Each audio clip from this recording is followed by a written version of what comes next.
Hey guys, welcome to this video. Today I'm gonna take you on a journey. We're gonna talk about souvlaki today, which is a famous Greek dish that has been enjoyed for many centuries, from the ancient Greek times till our day today.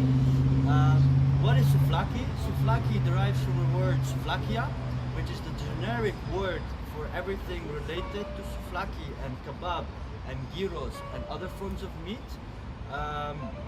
It is put on a skewer, in which they put the meat together with the tomato and the onions, and afterwards it is served in a pita bread with tzatziki, which is my favorite personally. It is a yogurt-based sauce with garlic sauce. So yeah, let's find out more about souvlaki, where it originates from, and its history. And most importantly, let's talk about the Souvlaki Renaissance. Let's go!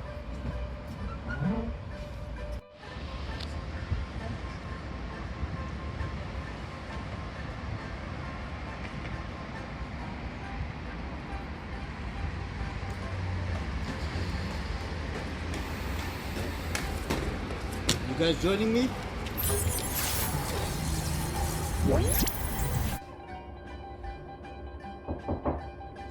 Yes, please. Hey, are you busy?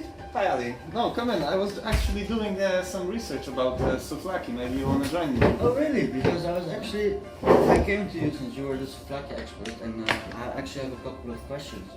I mean, where does it originate from, the dish? I'm wondering. Oh, okay. So I see you don't have much knowledge about it. I'll tell you. Historians and researchers have traced the evolution of the souvlaki alongside the development of Greek culture. There is evidence that souvlaki-like dishes existed in Greece as early as the 17th century before Christ. 17th century? Yes, impressive. Stone tools similar to modern-day barbecue skewers have been found on the island of Santorini, which provides proof that spit-roasted meat has been enjoyed by Greeks for hundreds of years. Many famous ancient Greek writers, such as Homer or Aristotle, refer to spit-roasted meats in their work as well. Over the years, kitchen modernizations and new cooking technologies have made souvlaki pitas and plates easier and faster to prepare than ever. The skewered kebab-like recipe existed as a favorite in ancient Greece during archaic times, as the earliest references are attested in Homer. However, excavations held in Akrotiri, on the Greek island of Santorini, by Professor Christos Daumas, unearthed stone sets of barbecue skewers used before the 17th century before Christ, so even earlier. Even later on, during the Byzantine era, references survive describing street vendors selling souvlakia with pita in Constantinople. Okay, so basically souvlaki has been enjoyed by many people over a lot of centuries. Exactly. Well, the great thing actually about souvlaki is they're very cheap and they're very filling. So, for example, if you were having dinner and your mom didn't cook anything in Greece, the moms usually would send their kids, send them across the street to get some souvlaki and experience, getting the souvlaki on their own. But souvlakis are therefore, what people say is that they're like the hamburgers of Greece. At least they were hamburgers of Greece until the actual hamburger came. And then the people started buying more and more hamburgers, and the souvlaki was kind of lost in the middle. Souvlaki shops became more and more scarce, and fast food places went up the rise. And because of this, okay, well, whatever, we cut this part. Souvlaki shops became more scarce and fast food places more plentiful, though you would still not have trouble finding a souvlaki if you needed one. Nevertheless, many of the souvlaki places, or the hamburger places, okay, I've completely fucked up. Okay, let me start again. Yeah. The whole thing. Actually, the great thing about souvlaki is that they're very cheap and they're very filling. What Greek moms used to do, or they still do, is that when they didn't make dinner, they would just send their kids across the street to get some souvlaki. It is a great dinner, it fills you up, and it's very cheap. Souvlakis are therefore the hamburger of Greece. At least they were until the hamburger arrived, and then hamburgers became the hamburger of Greece as people flocked to McDonald's. Souvlaki shop became more and more scarce over the years, and fast food places more plentiful, though you still would not have trouble finding a souvlaki if you wanted one. In the fast food places, in the popular fast food places where they serve hamburgers, they also serve souvlaki alongside it. Many of the fast food places that serve hamburgers had souvlaki too, and then came the economic crisis, and suddenly Greeks did not have the kind of spending power that they had before. So what happened was, being Greeks, they still wanted to get out of their apartments, and you know how Greeks love going out to restaurants and having dinners with their friends, but they didn't have that much spending power. So what happened was, this brought back the Souvlaki Rennaissance, as restaurant owners realized that the only way to stay in business was to offer something inexpensive, filling and good. Suddenly, the grill houses were either opening or being converted from one type of restaurant to a Souvlaki restaurant.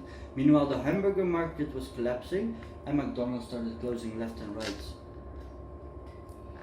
Okay, thank you for mentioning the social aspects of souvlaki. Let me get to the business part and how it worked out with the Greek economy. Undoubtedly, the street food sector, of which souvlaki is a major part, an important provider of income for many members of urban communities. Production and distribution of street foods provide employment and contribute to the overall urban economy. This sector offers appreciable advantages. Enterprises are relatively small in size. They don't require a big input of capital. Also, they require only a minor investment in the facilities, while they allow for family-run businesses. As there is no competitive pricing, earnings depend exclusively on the clientele size and usually rank above average wage. The possibility of earning relatively high incomes along with a low capital investment made it very attractive for many vendors. The majority of them are low-skilled professionals who work under an illegal status and have an opportunistic relationship with street vending, while a significant percentage of them are immigrants.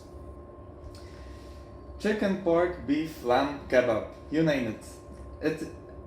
It's probably in a souvlaki form. Small town, big city, in the middle of nowhere, and it is most likely where it can be found. Why is the souvlaki such an important part of Greek culture? Souvlaki maintains a certain prestige in the fast food group it holds amongst all age groups and social classes. Although the dish has been changed over and over the original recipe, which always included the pita, however, restaurants have given the word a new meaning. Nowadays you will get a whole dish without the pita instead of just pita with souvlaki. The reason is simple: the cost of a sandwich versus the cost of a whole meal. Souvlaki is so popular in Greece that it is the only country in the world where McDonald's actually loses money, according to the Greek Reporter. The traditional dish has been served over the past 50 years and will continue for the future decades to come unchanged. Yeah, it's actually pretty interesting because, you know, in every country that I've been to, I actually went and tried the McDonald's, but I was in Greece like a couple of weeks ago. I have been to a McDonald's once, which proves that how good souvlaki is, or how good Greek food is. Thank you for your information, Jan. This is actually what I wanted to know. Now I can go back and write my report. You're very welcome. Have a nice day. No problem, man. Take care.